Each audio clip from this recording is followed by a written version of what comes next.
आज जब महत्वपूर्ण एक योजना के बारे में हम लोग अपनी बात रख रहे हैं, मैं सभी जिन जिन ने अपनी बात रखी है मैं उनका बहुत बहुत धन्यवाद देना चाहता हूं। बिना आदि आबादी के हमारी तरक्की अधूरी है। पहले भी समाजवादी सरकार में शिक्षा से लेकर के स्वास्थ्य और सुरक्षा के जो फैसले लिए गए थे, आज भी उत्तर प्रदेश सरकार के लिए और देश के लिए उदाहरण बने हैं। हाल ही में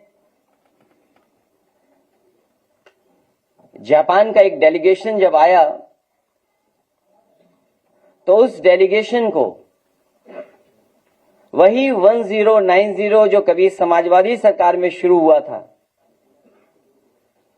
उसी को दिखा करके सरकार ये बताना चाहती है कि महिलाओं की सुरक्षा के लिए वो क्या फैसले और क्या काम कर रहे हैं। मैं अपनी बहनों को, अपनी माताओं बहनों को और आदि आबादी को ये भरोसा दिला सकता हूं कि जहां आज स्त्री सम्मान समृद्धि योजना की हम लोग मैनिफेस्टो में लाने का भविष्य में काम करेंगे, वहीं उनकी सुरक्षा को लेकर के कोई भी समझौता समाजवादी सरकार में नहीं होगा। जहां 1090 की शुरुआत की थी, वहीं वर्ल्ड क्लास इंफ्रास्ट्रक्चर डायल 100 को दिया और वही डायल 100 आज सरकार कह रही है कि इंटीग्रेटेड सर्विस के लिए बन गया है। ये वही डायल 100 है जिसमें पुलिस और हर इमरजेंसी सर्विस की मदद के लिए काम शुरू हुआ था। इसलिए मैं आज भरोसा दिलाता हूं कि जहां स्त्री सम्मान समृद्धि योजना लागू की जाएगी, ये आदि आबादी की पूरी आजादी का संकल्प है और उन्हें हर साल 40,000 रुपए देकर के उन्हें आगे बढ़ाने का काम समाजवादी सरकार में होगा। समाजवादी सरकार में समाजवादी पेंशन महिलाओं को शुरू की गई थी, जिसमें 500 रुपए सीधे उनके अकाउंट में भेजा जाता था और भविष्य में यह तय किया था कि इसको लगातार बढ़ाया जाएगा। इसीलिए पिछली बार जब हमारा घोषणा पत्र बना था तो उसमें बढ़ा करके लिखा था और इस बार मैनिफेस्टो में जो जा रहा है वो है 40,000 हर साल और बढ़ेगा भी आने वाले समय में। मैं दूसरी बात जो हमारी राष्ट्रीय अध्यक्ष के माध्यम से जो बात आई कि आजकल सब कुछ स्क्रीन से शुरू होता है। पहले भी समाजवादी पार्टी ने लैपटॉप बांट के दिखाया था, जो पढ़ने वाले बच्चे थे, आगे बढ़ने वाले, उनको लैपटॉप दिया था। और आज भी उत्तर प्रदेश में जहां पर समाजवादी सरकार में लैपटॉप मिला होगा वो आज भी चल रहा होगा। उस समय जब टेक्नोलॉजी की इतनी पेनिट्रेशन नहीं थी, टेक्नोलॉजी के माध्यम से इतना कुछ नहीं चल पा रहा था, उस समय समाजवादी पार्टी ने, समाजवादी सोच ने लैपटॉप देने का काम किया था। भविष्य में इंटरमीडिएट पास करने वाली बेटी को लैपटॉप देकर के उसको आगे बढ़ने का मौका समाजवादी सरकार में दिया जाएगा। उसी का परिणाम है कि जो लोग कुछ नहीं समझते हैं वो टैबलेट बांटने की बात कर रहे हैं। इससे पहले भी उन्होंने बांटा था कुछ। उंगली घिस दीजिए तब भी स्क्रीन पर कुछ नहीं चल रहा है।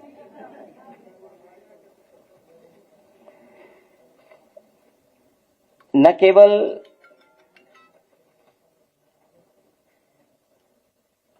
स्त्री सम्मान समृद्धि योजना को लागू किया जाएगा, सम्मान समृद्धि योजना, बल्कि जो असुरक्षा की भावना है उसको भी दूर करने का काम समाजवादी सरकार में होगा। भारतीय जनता पार्टी के लिए तो नारी केवल नारा बन करके रह गई है। आज के दिन हम कहना चाहते हैं, यहां जितनी भी हमारी महिलाएं बहनें बैठी हैं, वो जानती हैं कि महिला आरक्षण पास हो चुका है, भारतीय जनता पार्टी क्यों देरी कर रही है, उसको अगले चुनाव में लागू किया जाए। जब रक्षाबंधन के त्योहार पे आप बस चला रहे हो और भी योजनाएं लागू करने का बहाना कर रहे हो, तो ये भी सच बोल करके महिला आरक्षण लागू करने का भी काम किया जाए। और इधर देखते हैं कि भाजपा के लोग नारी बंधन की बात बहुत करते हैं। जब वो नारी बंधन की बात करें तो इन भाजपा के लोगों को याद दिलाइए हाथरस की बेटी, इन्हें याद दिलाइए कि किस तरीके से मां बेटी को जिंदा जला दिया था। वो तस्वीर भी कोई नहीं भूला होगा कि एक बेटी अपनी किताबों को लेकर के भाग रही थी, जब घर उसका गिर रहा था, जलने जा रहा था। वो तस्वीर कोई नहीं भूला होगा और वो बात भी कोई नहीं भूला होगा कि जब एक अग्निकांड में मां के सामने हमारे प्रदेश के मुख्यमंत्री जी क्या कह रहे थे, और कह रहे थे कि वो भाषण सुनने के मूड में नहीं है।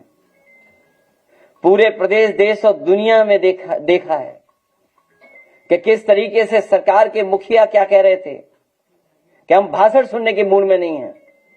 शायद कोई इस बात को भूला नहीं होगा और ये भी नहीं भूला होगा कि किस तरीके से खुशी दुबे को जेल भेज करके अपमानित करने का काम किया था। और जो आंकड़े बताते हैं, वो आंकड़े जो जानकारी में हैं, वो यही बताते हैं कि सबसे ज्यादा अन्याय बेटियों के ऊपर अगर कहीं हो रहा है तो वो उत्तर प्रदेश उसमें नंबर 1 है। हर तरह की घटनाएं अगर देखें तो सबसे ज्यादा आधी आबादी के ऊपर हो रही हैं।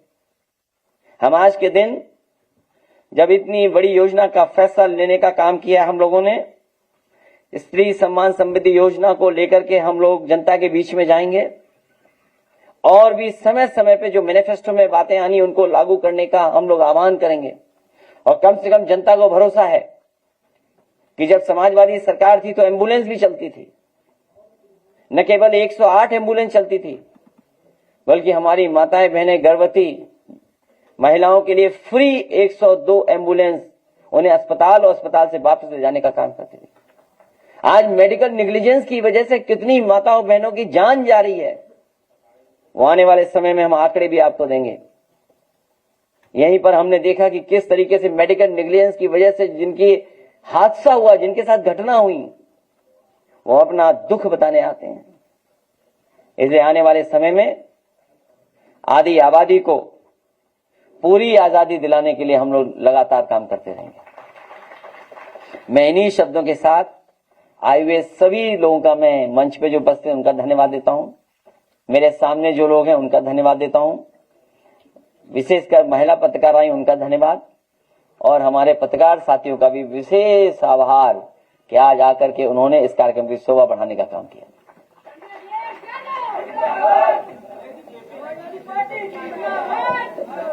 आज जेपीएनआईसी पे नहीं बात होगी, उसके लिए कल आपको विशेष सत्र बुलाया जाएगा आपके लिए।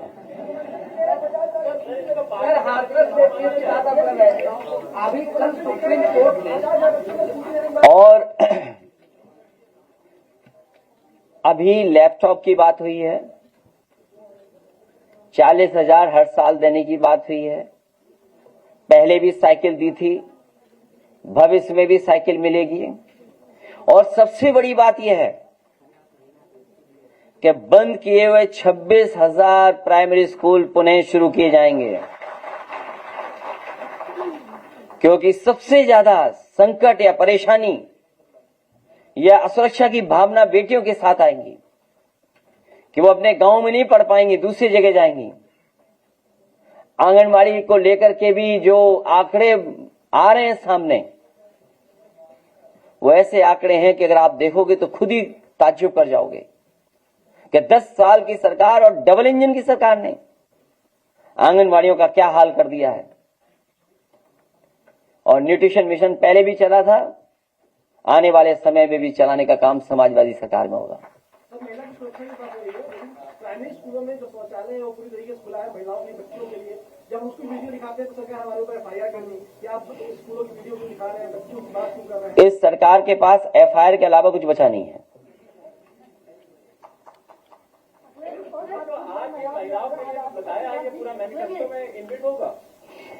इसीलिए शुरुआत की है आज, और हर चीज शामिल होगी आने वाले समय में जो आपके सामने बात रखी जा रही है।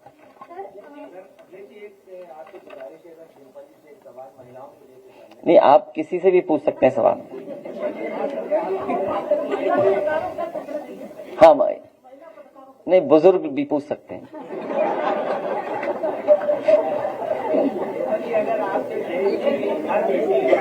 आपसे पूछे कि आप अपने सपनों को पूरा करने के लिए समाज से क्या उम्मीद रखेंगी, तो आप उनसे क्या संदेश देना चाहेंगे?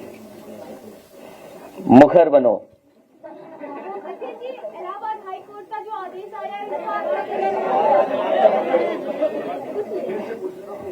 अगर देश की हर बेटी आपसे पूछे कि मैं अपने सपनों को पूरा करने के लिए समाज से क्या उम्मीद रखूं, तो आप उन्हें क्या संदेश देना चाहेंगे? कि समाज के अनुसार मत चलिएगा।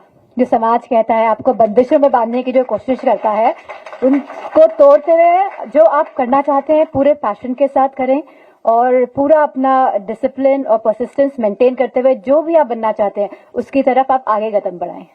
Thank you.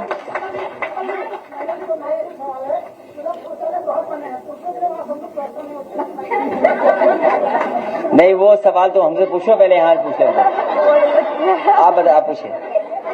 जब आपने कह दिया कि मुखर बनो, स्वतंत्र बनो, प्रबल बनो,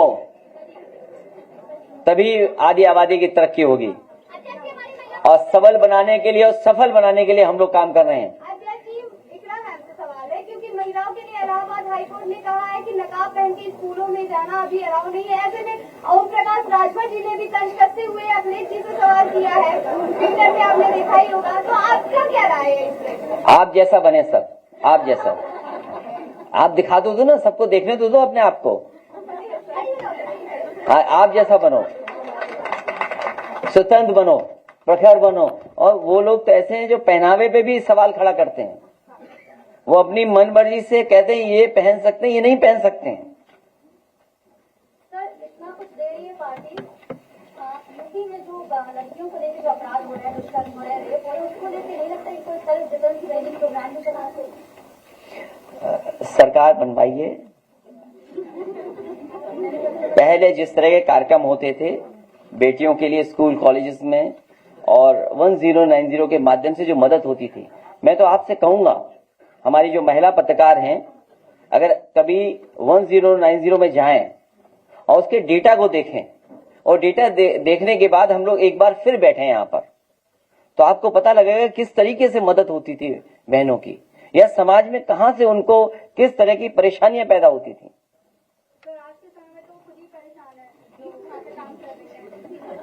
जिस तरह हमारे पत्रकार साथी परेशान है, वैसे हर आदमी परेशान है। दूषित पेयजल पर क्या बोलेंगे अखिलेश जी?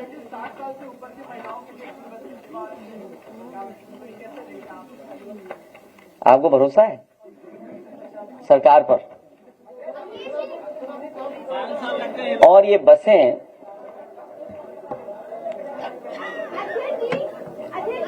इसीलिए जो हमारी बहन ने पढ़ा था, वो कागज है आपके पास? असल में हमारी ऑफिस को भी फुल शील्ड रखना पड़ेगा। हमारी योजनाएं वहां तक पहुंच रही हैं, हमें समझ में नहीं आ रहा कैसे पहुंच जा रही हैं। आज जब हमें तय करना था 2 हफ्ते पहले कि आने वाले समय में मैनिफेस्टो में हम लोग ये तय करेंगे, तो हमारी ऑफिस से ही सूचना वहां पहुंच गई लगता है, और उसी का परिणाम है कि बस फ्री हो गई। सोचिए आप जी। और न केवल वो, जो हमारे शहर में, अगर हमारे जो बहनें बैठी वो जानती होंगी, यूनिवर्सिटी कॉलेज में जाने के लिए, यूनिवर्सिटी और कॉलेज में जाने के लिए शहरों में फ्री सेवा बच्चों को, छात्राओं को दी थी पहले भी, और आने वाले समय में भी देंगे। और लखनऊ में जो मेट्रो बनी है, यूनिवर्सिटी और कॉलेज में जाने के लिए उन्हें कार्ड से फ्री भेजने का काम किया जाएगा। महिलाओं को केंद्र में एक जगह सुधार तो हमसे क्यों पूछ रहे हो? अच्छा, हम आपसे पूछें कि अंग्रेजी अखबार में लिखा है कि ये 4 बजे उठते हैं और हार्ड वुडन बेड पे सोते हैं।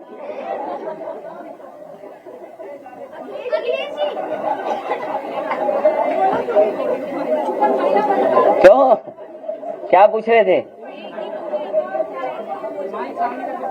देखिए, इसी ये ठीक कह रहे हैं कि पूरी तैयारी के साथ कोई योजना नहीं चलाई जा रही है।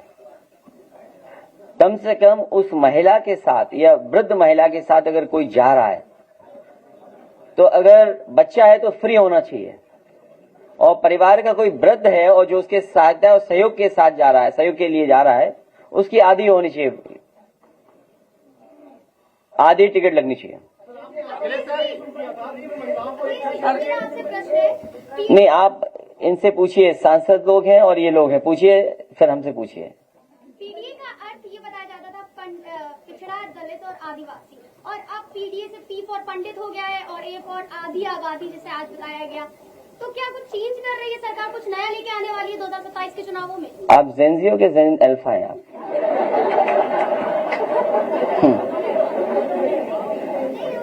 हैं? जेनजी हैं, ठीक। एनीवे, हम प्रोग्रेसिव लोग हैं, और जो प्रोग्रेसिव लोग होते हैं वो परिस्थितियों समय के हिसाब से जोड़ने के लिए चीजों को उस हिसाब से जोड़ते हैं। ये हमारा जोड़ने वाला नारा है। ये जो पीडीए का नारा है, ये जोड़ने वाला नारा है।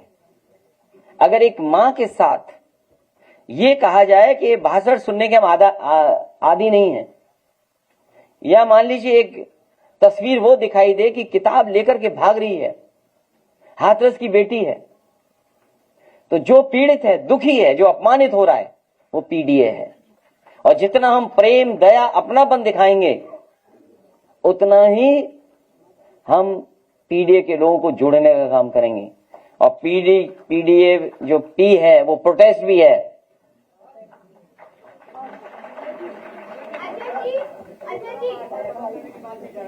हमने सिर्फ टॉयलेट को लेकर के एक समस्या, मतलब हमने पड़ताल किया तो उसमें पिंक टॉयलेट में जो है खाना बनाया जा रहा था।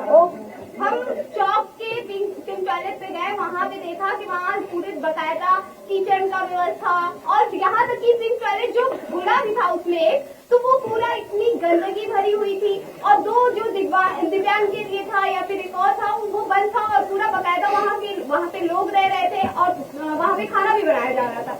ऐसे में पिंक टॉयलेट वहाँ हनुमान सेतु पे भी गए तो वहाँ बंद दिखाई दिया, और वहाँ क्या कहते हैं गोमती नगर भी गए, वहाँ पे भी बंद दिखाई दिया। ऐसे में आप क्या कहेंगे कि पिंक टॉयलेट जो महिलाओं के लिए बनाया गया है, आप लोग उसको खुलवाएंगे, सही तरीके से उसको देखेंगे?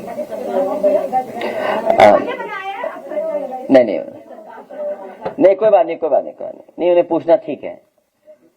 पूछना इसलिए भी ठीक है, हमारे पत्रकार साथी हम सब जानते हैं हर साल बजट कितना आता है आपके विभाग का। उसके आगे की बात हम और आप न करें तो ही ठीक है। खैर, ये जो सवाल उठाए, ये बहुत महत्वपूर्ण सवाल है। कई बार टॉयलेट न होने की वजह से भी आपने घटनाएं सुनी है और घटनाएं अखबारों में पढ़ी हैं। भविष्य में आंगनवाड़ी हो, आपके स्कूल्स हों, प्राइमरी स्कूल्स हों, या बेसिक पब्लिक एमिनिटीज हैं, इनको भी अच्छा बनाने का काम करेंगे। कम से कम ये एमिनिटीज वर्ल्ड क्लास हों, उस दिशा में समाजवादी काम करेंगे। और आपने कहीं भी देखा होगा जो ज्ञान बांटा जा रहा है वो समाजवादियों के हॉल में बांटा जा रहा है। दूसरी तरफ तो जो समाजवादी पार्टी का जो काम है, आप कभी जनरेशन पार्क गए होंगे, वहां के आप वॉशरूम देखिए। मैं तो अपनी बहन से कहूंगा, हालांकि इन पे मुकदमा नहीं होगा। इधर सुना है कि यूट्यूबर्स को या बहुत सारे जो जर्नलिस्ट हैं वो बैन किए जा रहे हैं कि स्कूल में आप कोई वीडियो नहीं बना सकते हैं। आप जो समाजवादी सरकार में जो बना इंफ्रास्ट्रक्चर, उसके वीडियोस, और इनकी सरकार में जो बना है उसके वीडियोस आप चला सकते हो। तो आपको तुलना करने में और आपको फर्क नजर आ जाएगा कि फर्क क्या है। लोहिया पार्क के आप देखिए टॉयलेट्स हैं कि नहीं अच्छे। और मैं आपसे बहन से कहूंगा कि उसको टॉयलेट मत कहिए, उसको इज्जत है घर कहिए। अखिलेश सर, एक सवाल है, बहुत दिनों से चर्चाएं थी और जब डिम्पल मैम उनसे पूछने दो, फिर तुम्हारा नंबर आएगा, पहले आप।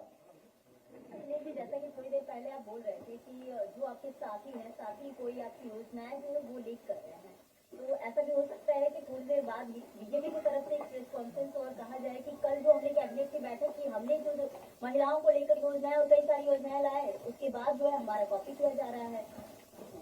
हाँ, ये बात तो ठीक कह रहे हो आप जानकारी नहीं रखती हो। हमारी जो बहुत सीनियर पत्रकार लग रही हैं, आई हैं आज, और उन्हें पता होगा कि जब नहीं मैं मुझे याद है कि जिस समय मैंने ये 40,000 की बात की थी, सवाल ये नहीं होना था, सवाल ये होना था कि जिस समय समाजवादी पार्टी ने ये तय किया था कि हम अपनी माताओं बहनों को हम 40,000 रुपए देंगे साल का, याद कीजिए भारतीय जनता पार्टी के लोग क्या कहते थे, ये पैसा आएगा कहां से इंतजाम करेंगे आप। मैं अपनी बहन से कहूंगा कि अगर आप अच्छी जर्नलिस्ट हैं, ईमानदार जर्नलिस्ट हैं, अगर वो तमाम नेताओं के स्टेटमेंट चलाना भाजपा के, जिन्होंने क्या क्या कहा था 40,000 जब मैंने तय किया था, और उसका गणित बताया था मैंने आपको। अगर हमारी चलाई हुई योजना जो 500 रुपए डायरेक्ट अकाउंट में पहुंचती थी डीबीटी सिस्टम के तहत, याद होगा आपको, डीबीटी सिस्टम लागू किया था, और उस समय उत्तर प्रदेश सरकार में जो समाजवादी थी, सबसे ज्यादा अकाउंट खुलवाने का भी रिकॉर्ड किसी ने बनाया था, वो समाजवादी पार्टी और समाज सरकार थी। सबसे पहले 500 रुपए देने का काम अगर किसी ने शुरू किया था उत्तर प्रदेश में, तो समाजवादी पार्टी ने शुरू किया था, और बिना भेदभाव के हम लोग दे रहे थे, क्योंकि हर घोषणा पत्र में हम बढ़ा करके दे रहे थे, 1,500 तक ले गए थे, और पिछली बार जब तय किया था वो 3,000 तय किया था। 3,000 गुणा 12 36,000, और 10 साल से भारतीय जनता पार्टी ने नहीं दिया, उसका इंटरेस्ट 4,000, तो कितने हुए 40,000 रुपए देने जा रहे हैं। और जब बीजेपी के ही लोग देना चाहते हैं, बंगाल में अभी मैंने विज्ञापन पढ़ा था, ये जो अंग्रेजी अखबार और तमाम अखबार यूपी के जो हैं उनमें फ्रंट पेज पे था, उसमें लिखा था कि हर साल और हर महीने 3,000 रुपए दिया जाएगा। तो सोचिए, जब समाजवादी पार्टी 3,000 दे रही थी, पीडे का मतलब पेट में दर्द भी है,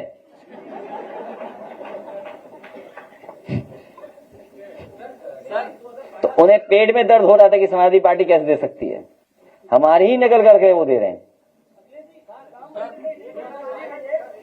आज केवल इन सवालों पर पूछोगे तो पूछोगे, नहीं अभी वहां नहीं जाना, अयोध्या नहीं जाना, बाद में बात करेंगे। अखिलेश सर, एक सवाल मेरा ये था कि बहुत दिनों से चर्चा में था, हालांकि डिम्पल मैम जब छात्रों से मिली, प्रोटेस्ट वाले छात्रों से, तो एक चर्चा का विषय बना कि ममता की मूर्त है मैम, और सीएम फेस को लेकर चर्चाएं होने लगी डिम्पल मैम के बारे में, तो क्या कहेंगे? हाँ, बहुत अच्छी बात पूछी है। हम तो इसी में उलझे हुए हैं, एक अंग्रेजी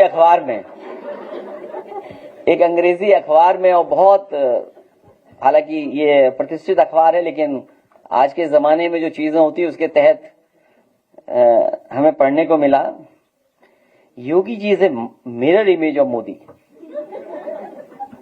अरे भाई, इधर मत देखो यार, उधर जाओ, डबल इंजन की तरफ। सीएम फेस आप ही रहेंगे।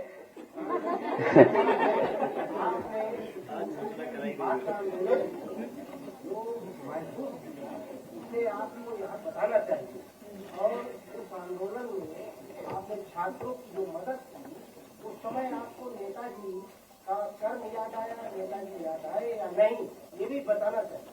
मैं अपने बहुत सीनियर पत्रकार का धन्यवाद देता हूं कि एक बहुत महत्वपूर्ण बात तो आपने उठाई है। हालांकि वो बात कहेंगे, अभी आप लोग कहेंगे, उसके बैकग्राउंड में मैं बता दूं थोड़ा सा। जिस समय आंदोलन चल रहा था, हालांकि आंदोलन में हम लोग किसी न किसी रूप में शामिल थे, और पॉलिटिकल पार्टीज में अगर आप देखोगे तो समाजवादी पार्टी ने पहले दिन ही आंदोलन का समर्थन किया था। और एक समय पर जब मिलियंस व्यू हो रहे थे, लगातार बढ़ते जा रहे थे, उस समय समाजवादी पार्टी ने कहा कि ये जो लड़ाई है ये बीजेपी बनाम सीजेपी है। और उसके बाद जब आंदोलन हुआ तो हमारे जितने भी यंग एमपीज हैं, जिसमें डिम्पल हैं, इकरा हसन हैं और प्रिया सरोज हैं, पुष्पेंद्र और जितने भी यंग एमपीज थे, वो सब आंदोलन में शामिल होना चाहते थे। लेकिन एक व्यू पॉइंट बन रहा था कि आंदोलन में मत जाइए। तो मैंने सभी सांसदों से कहा कि नहीं, पहले हम हाउस में जाएंगे, हाउस को एडजॉर्न कराएंगे, अपनी बात कहेंगे, क्योंकि जो छात्र बाहर हैं वो यही तो चाहते हैं कि लोकसभा में बात उनकी सुनी जाए। वो बात हम लोग कहें और उसके बाद देखें सरकार क्या फैसला लेती है। जब हाउस एडजॉर्न हुआ तो उसके बाद पार्टी ने फैसला लिया कि अगर यंग एमपी जाना चाहते हैं उन बच्चों के आंदोलन में समर्थन के लिए तो ये जाएं। मुझे खुशी है कि सभी यंग एमपी पहुंचे और पूरा समर्थन, पूरी ईमानदारी के साथ उन बच्चों के साथ खड़े हुए। जो दुख, दर्द, तकलीफ, परेशानी इन्होंने देखी है वो शायद यही समझ सकते हैं, यही पहचान सकते हैं। और अगर उस समय पार्टी फैसला न लेती तो शायद ये मिस कर देती वो आंदोलन। हालांकि आंदोलन के ये पार्ट पहले से ही थे उसमें। आप तीनों एमपी यहाँ हैं जो गए हैं आंदोलन में, आप तीनों से पूछ सकते हैं।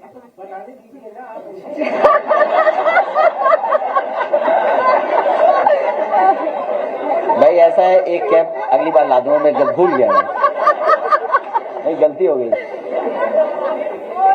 नहीं अभी उधर ही पूछा, नहीं आप अपना प्रश्न फिर पूछे।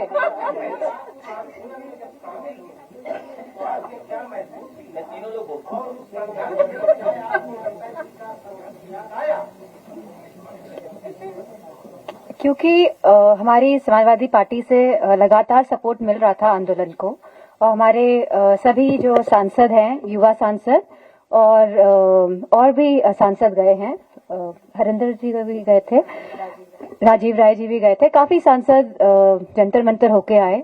और जब हम सभी वहां गए तो हम एक तरीके से हम सभी सांसद लोग कनेक्टेड फील किए सबसे पहले तो, क्योंकि ये हमें लगा कि हमारे ही बच्चे हैं जो अपने हक और अधिकार के लिए लड़ रहे हैं और ये कोई किसी भी एंगल से इनको प्रोवोक नहीं किया जा रहा है, कहीं आउटसाइड से सपोर्ट नहीं मिल रहा है। ये जेन्युइन और ऑर्गेनिक बच्चे यहाँ पे अपने बात को रखने के लिए आए हैं। और हम जंतर मंतर गए, हम सोनम वांगचुक जी से मिले, लेकिन जिस तरह मैं समझती हूँ सोनम वांगचुक जी को वहां से उठाया गया सफेद कपड़ों में लिपटा कर, जैसे कि कोई लाश को ले जा रहे हैं, तो जो वो सेंटिमेंट था मैं समझती हूँ उससे हर कोई सभी को आहत पहुंची, चाहे बच्चे हों चाहे बुजुर्ग हों। सभी इस बात से बड़े विचलित हुए कि जिस तरह सोनम वांगचुक जी को, जो सत्याग्रह के रास्ते पे चल रहे थे और जो भूख हड़ताल पे थे, और मैं समझती हूँ कि हम सभी कहीं ना कहीं इस बात से बहुत ही भावुक भी हुए।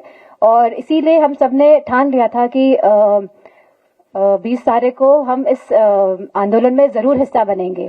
लेकिन क्योंकि ऑपोजिशन पार्टी सब एक मत होती है और कई ऑपोजिशन पार्टी इस मत के लिए नहीं थी, लेकिन हम धन्यवाद देंगे अपने राष्ट्रीय अध्यक्ष जी का जिन्होंने हमें परमिशन दी।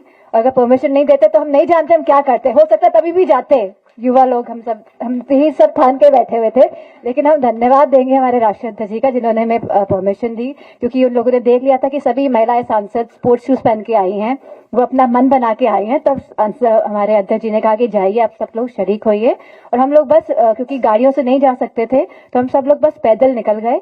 और जब हम पहुंचे हैं तो हमने देखा है कि इतनी भीड़ थी, इतने बच्चे थे, और जब हम लोगों ने बैरिकेडिंग क्रॉस की है तो इतना क्योटिक माहौल था वहां पे। कहीं पे बच्चों को लाठियों से मारा जा रहा था, कहीं पे करंट दिया जा रहा था, कहीं पे बच्चों के सर से खून निकल रहा था। और जाहिर सी बात है कि एक माँ होने के कारण और एक इंसान होने के कारण, हम ह्यूमन बीइंग्स हैं ना, तो कुछ ह्यूमैनिटी, कुछ कंपैशन तो हम सभी के अंदर है। तो इसीलिए हम चाहते तो हम वापस आ सकते थे, लेकिन हम लोग वहां पे डटे रहे, वहां पे रुके रहे। और हम लोग मैं समझती हूँ जब बैरिकेडिंग में फंस गए थे तो कई युवा सांसद हमारे जो मेल्स हैं वो बैरिकेडिंग को कूद के फान के चले गए उस तरफ। और पीछे क्योंकि बैरिकेडिंग पुलिस ने लगा रखी थी और बच्चे ना आगे जा पा रहे थे ना पीछे आ पा रहे थे, और वहीं पे बच्चों को लाठियां बजाई जा रही थी और इतना उमस और इतना घुटन जैसा माहौल था। लेकिन उसके बावजूद भी जो हौसला बच्चों ने दिखाया उस दिन, मैं नहीं समझती जिस तरह जो इस सत्ता के जो लोग हैं, जो घमंड में जिस तरह घमंड को चूर करने का कहीं ना कहीं सभी बच्चों ने जो कार्य किया है, हम सभी उनको धन्यवाद देते हैं और उनको सलाम करते हैं। और मेरा मानना है क्योंकि हम सब महिलाएं थी, चाहे पुरुष हो कोई भी हो, इस तरह का वातावरण देखे किसका दिल नहीं पसीजेगा। We could feel the pain basically because इतने बच्चे मतलब घबराए हुए थे, बेटियां इतनी चिल्लाती हुई अंदर आ रही थी कि हमारे कपड़े फाड़ दिए गए और न जाने क्या क्या हुआ, करंट लगाया गया, बच्चे बता रहे थे हमको। तो हमारा बिल्कुल भी ये मन नहीं हुआ कि हम इनको कहीं भी छोड़ के जाए। हम उनको एम्बुलेंस की सेवा पहुंचाने का कार्य करें। वहां से हम अधिकारियों से बात कर रहे थे कि एम्बुलेंस में ड्राइवर्स नहीं है तो आप ड्राइवर्स दीजिए जिससे कि बच्चों को हॉस्पिटल लेके जाया जा सके। तो मैं समझती हूँ अपने आप में इस आंदोलन ने हमें भी कहीं ना कहीं बहुत शक्ति देने का कार्य किया है, क्योंकि बच्चों का जो पूरा जो एटमॉस्फेयर था और जो मतलब डरे नहीं और जो लड़े और जो मैं समझती हूँ कहीं ना कहीं सरकार को जिन्होंने एक तरीके से एक एग्जाम्पल दिया कि कोई भी इस सरकार के विरुद्ध लड़ सकता है। और इसके पूरे आंदोलन के बाद क्या किया सरकार ने, इस पूरे आंदोलन के बाद सरकार ने जितनों भी बच्चों ने रील्स डाली थी सोशल मीडिया में और जितने भी हमारे जो यूट्यूबर्स हैं जिनके मिलियंस ऑफ फॉलोअर्स हैं, उन सबके उन रील्स को हटाने का कार्य सरकार ने किया। सरकार ये जान गई कहीं ना कहीं वो इन बच्चों के हाथों से हारी है सरकार।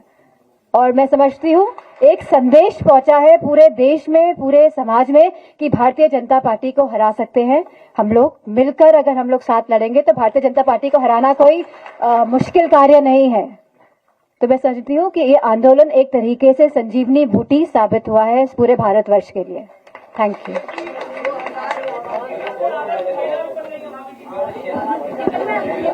We can say. Dimple ji, आपने जो ये आंसर दिया है उसके लिए क्वेश्चन ऐड करना चाहूंगी। नहीं ऐसा बेटर है, खड़े होने में अच्छा लग रहा है, थोड़ा बोलने में ठीक रहेगा। आपने जो ये आंसर दिया है क्वेश्चन ऐड करूंगी। नहीं उन्हीं लोगों से पूछिए ना। कार्यकर्ताओं को भाभी कहते हैं, बट कोई प्रोटेस्ट हुआ है उसमें यूनियन आप लेने जाइए। अरे वो नहीं पूछो यार। अच्छा जैन जी, हाँ जैन जी। वो जो आपका रिएक्शन था वहाँ पर, जो एग्रेशन था, क्या वो आगे भी देखने को मिलेगा? जैसे कि मैंने कहा आंदोलन में भाग लेके हमको भी एक तरह की शक्ति का अनुभव हुआ है। तो अब जब जहां जरूरत पड़ेगी समाजवादी पार्टी पूरी तरह से तैयार है। Thank you. हाँ क्या उन सवालों पे जैन जी के साथ समाजवादी पार्टी किस तरह से काम करती है? सॉरी, सभ्यता और संस्कृति की बातों को बताया गया, जैन जी के ऊपर प्रश्न खड़े किए गए कि उनकी भाषा मर्यादित नहीं है, वो पृथक थे, मुखर थे, आधी आबादी उसमें शामिल थी। समाजवादी पार्टी का क्या स्टैंड है आगे के लिए? नहीं उनसे क्यों पूछो, स्वतंत्र बनो, सबल बनो, इतना भी पत्रकार नहीं हो, किससे क्या आइडियोलॉजी पूछ रहे हो? इतना तो पढ़ के आते, सबल बनो सफल बनो। सबल बनो सफल बनो, स्वतंत्र बनो, प्रखर बनो, मुखर बनो, यही है संदेश इसका। सबल प्रखर, हाँ यही है आंदोलन। वो उन्होंने पढ़ा था, प्रिया ने पढ़े थे, वो स्लोगन दोबारा बोल दो प्रिया। बैठ के बोलो जोर के, उसका 1 मिनट रखो। I think it's not on, mic on करो, अब बोलो। Be vocal, be radiant, be free, be powerful, be strong, be successful. यही मैसेज है। 2025 का एक विवाद है जो हमें भी नहीं अच्छा लगा जब वो बोला गया। एक मौलाना जी ने आप पर टिप्पणी की। नहीं देखोगे, ये आज तुम योजना पे बात करोगे, लो इन पे पूछो। The monk who could succeed Modi, इस पे नहीं पूछोगे? The Hindu monk who could succeed Modi, ये नहीं पूछोगे? And he gets up at 4 a.m. from his hard wooden bed.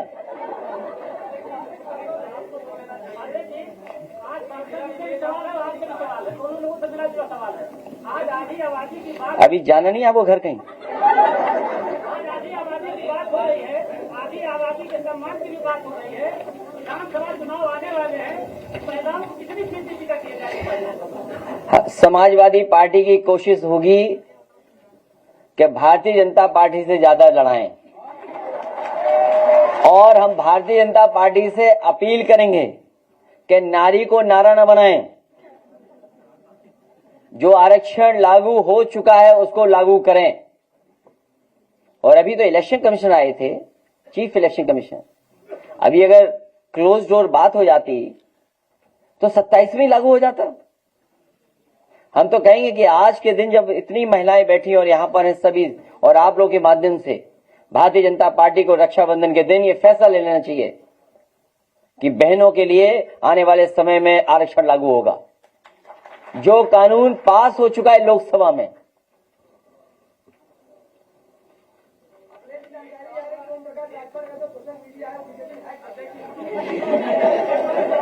अभी हमारे पास राष्ट्रीय अध्यक्ष हैं एक महिला सभा की।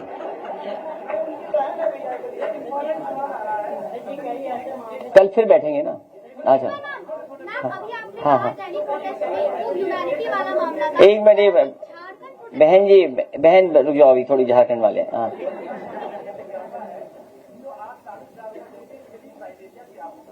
जो गरीब है उसको मिलेगा। आप बता दो भारत सरकार की क्या है? नहीं, जिस तरीके से समाजवादी पेंशन योजना गरीब को दी गई थी और उन मानकों को बहुत सरल बनाया गया था, नियमों को सरल बनाया गया था। केंद्र शुरू किया था महिलाओं के लिए, उसके नीचे कई सारी सुविधाएं मिलती थी। आज उसकी हालत खराब है, वहाँ पे अधिकारी नहीं मौजूद है, लोगों की सुविधाएं नहीं मिल पा रही है। 26 जिलों में आपने शुरू किया था महिलाओं के लिए, उसकी स्थिति खराब हो रही है, लेकिन सरकार ने उसको मदद नहीं पहुंचाई सकती। आप सोचिए कि जब इन्हें महिलाओं की सुरक्षा को लेकर के या टेक्नोलॉजी किस तरीके से इस्तेमाल की जा रही है, 1090 पे ले जाना पड़ा सरकार को। और ये सरकार बताना भूल गई होगी कि समाजवादी पार्टी की सरकार में ये बनाया गया था। इसी तरह हमारी बेटियों के लिए, महिलाओं के लिए अगर कोई कानूनी या किसी तरह की मदद की आवश्यकता होती थी तो वो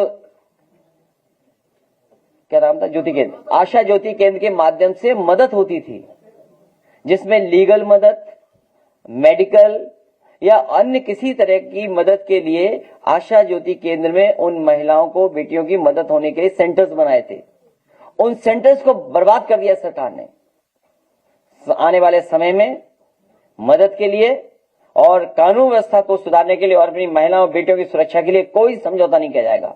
ये समाजवादी पार्टी का संकल्प होगा। सर, देश में इस वक्त फिर से आरक्षण की समीक्षा पर चर्चा होने लगा वो है। कल करेंगे बात, आप कल आना। आपका स्टैंड क्या है? पीड़ित परिवार को पुनर्वास के लिए आर्थिक रक्षा पावा। वो इसलिए क्योंकि भारतीय जनता पार्टी उनकी मदद नहीं करना चाहती है। जो सरकार कोर्ट का ना मानती हो उससे क्या उम्मीद करोगे आप? हाईकोर्ट ने सरकार सरकार संविधान और कानून और लोकतंत्र की परवाह नहीं कर रही है। सभी संस्थाओं को अपने ढंग से चलाना चाहते हैं।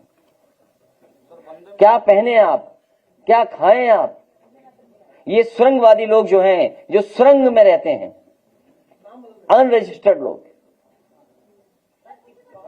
जो समय समय पर समाज में जहर घोलने का काम कर रहे हैं।